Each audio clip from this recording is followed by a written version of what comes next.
আসসালামু আলাইকুম। সকালে উঠেই ওনাদের সাথে দেখা করতে আসি। আজকে এসেছিলাম নতুন মেহমানদের সাথে দেখা করতে। তার হলো কই, মেহমানরা তার মায়ের বুকের নিচে খুব চুপটি করে লুকিয়েছিল। আর এদিকে আমার হাসব্যান্ড উঠেই কয়েল জ্বালিয়ে দিচ্ছিল। আসলে চারিদিকেই খুব ডেঙ্গু রোগী বেড়ে গেছে। আমার এক ফ্রেন্ডের মেয়েরও ডেঙ্গু হয়েছে, আল্লাহ ওকে রহমত করুক। আর এদিকে আমি সকালে যেহেতু আজকে ২ বাচ্চারই পরীক্ষা ছিল, তাই সকালের নাস্তার ব্যবস্থা করছিলাম। তো আমি রুটি বানানোর জন্য যে কাইটা করি সেটাকে আগে আমি হাত দিয়ে ডলতাম। কিন্তু আমার খুব বেশি কষ্ট হতো। মানে একদম হাত লাল হয়ে যেত। গরম, গরম এগুলো আমি আসলে ডলতেই পারতাম না। তো আমার একটা হেল্পিং হ্যান্ড ছিল, রেনু। ও আমাকে হঠাৎ করেই একদিন বলছিল, "আফা, এমনে করেন কে? এই বেলুন দিয়া ডলা দিতে পারেন না? তাইলেই তো ইয়া যায়।" তো যাই হোক, ওর কাছ থেকেই আমার এই কাজটা শেখা। এরপর থেকে আমি এভাবেই বেলুন দিয়ে ডলে ডলেই হচ্ছে রুটির কাইটাকে আমি নরম করি। তো এই তো আমার রুটি আসলে আগে খুবই বাজে হতো, মানচিত্রর মতো, কিন্তু এখন আলহামদুলিল্লাহ খুব সুন্দর গোল হয়। মানে একদম বৃত্তর মতো গোল না হলেও মানচিত্র হয় না। আর বেশ ফুলতেও ফুলকো ফুলকো হয় রুটি। তো এই তো সকালে আসলে আমি খুব বেশি ব্যস্ত থাকি নাস্তার পাশাপাশি। আমার হাজব্যান্ডকে দুপুরের খাবারটাও আমাকে রেডি করে দিতে হয়। ও দুপুরে খাবার নিয়ে যায়, বাসায় আসে না। তাই আমার একটু ডবল খাটনি পড়ে যায় সকালে। তো যাই হোক, তারপরেও ও দুপুরে খেতে পারে, এটাই আমি আলহামদুলিল্লাহ।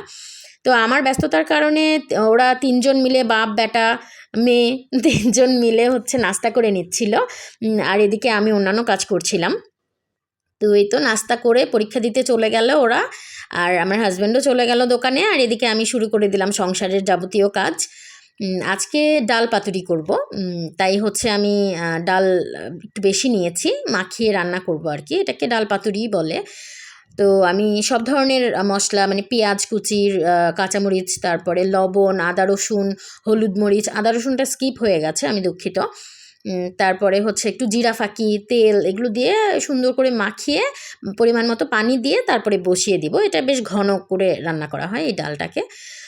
আর আমাদের যে গ্যাসের যে সমস্যাটা, সেটা আসলে শীতকাল আসলেই তো খুব বেড়ে যায়। তাই রান্নাটাও ওইরকম সিস্টেম করেই করতে হয়। খুব বিরক্ত হই আসলে, মানে একদম কোনো কিছু ভাজতে বসালে ভাজা হয় না, পেঁয়াজ ভাজা হয় না, মানে খুবই বিরক্ত হই রান্না করতে। তারপরেও কিছু করার নেই, রান্না তো করতেই হবে। এদিকে আমি বেগুনও ভেজে নিচ্ছিলাম, কারণ সকালবেলা আম্মু আমার জন্য বাইং মাছ ভুনা পাঠিয়েছিল, সেটাই আমি কড়াইতে ঢেলে একটু গরম করে নিয়েছি। তাই আজকে আর আমার কোনো রান্না নেই। আমি চলে গেছি ভাবিদের সাথে আড্ডা দিতে। এখানে বেশ কয়েকজন ভাবি বলছিল, "ভাবি, আপনি অনেক শুকিয়ে গেছেন।" তো যারা এই কথা আমাকে বলে আমি তাদেরকে খুব পছন্দ করি। আসলেই ভাবিরা বলছিল, "অনেক শুকিয়ে গেছেন ভাবি, কীভাবে কী করলেন?" আসলে আমি নিজেও জানি না কীভাবে শুকিয়েছি। তো এই তো মেয়ের ছুটি হয়ে গিয়েছে। এর ৪০ মিনিট পরেই আবার ছেলের ছুটি ছিল। তাই এই অল্প সময়ের জন্য আর বাসায় আসিনি।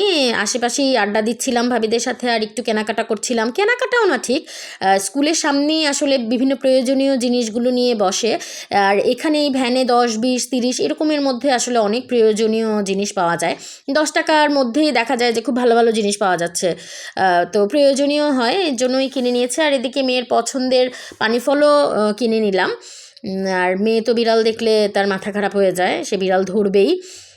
ছেলেরও ছুটি হয়ে গেছে, তাই একসাথেই দুজনকে নিয়ে এসেছি। আর এই তুনশার আম্মু এই বাঁশিটা মেয়েটাকে গিফট করেছে। মেয়ে তো মহা খুশি, কিন্তু আমার কানের ১২টা বেজে যাচ্ছে। তারপরেও ধন্যবাদ ভাবি। আর এদিকে আমি পানি ফলগুলো কেটে রাখছিলাম, কেটে ধুয়ে পরিষ্কার করে রাখছিলাম। ওদের যখন মন চায় ওরা নিয়ে খেয়ে নেবে। আসলে বাচ্চাদের জন্য যে কোনো খাবার তৈরি করে রাখলে ওরা নিজে থেকে নিয়ে খাওয়ার মতো বয়স হয়েছে, তাই নিজে থেকে নিয়েও মাঝে মাঝে খায় ওরা। আর এই যে এদিকে রান্নাবান্না তো আসলে আগেই শেষ করে গিয়েছিলাম, এখন বাচ্চাদেরকে নিয়ে নিজেও খেয়ে নিব। তো ভালো থাকবেন সবাই, আল্লাহ হাফেজ।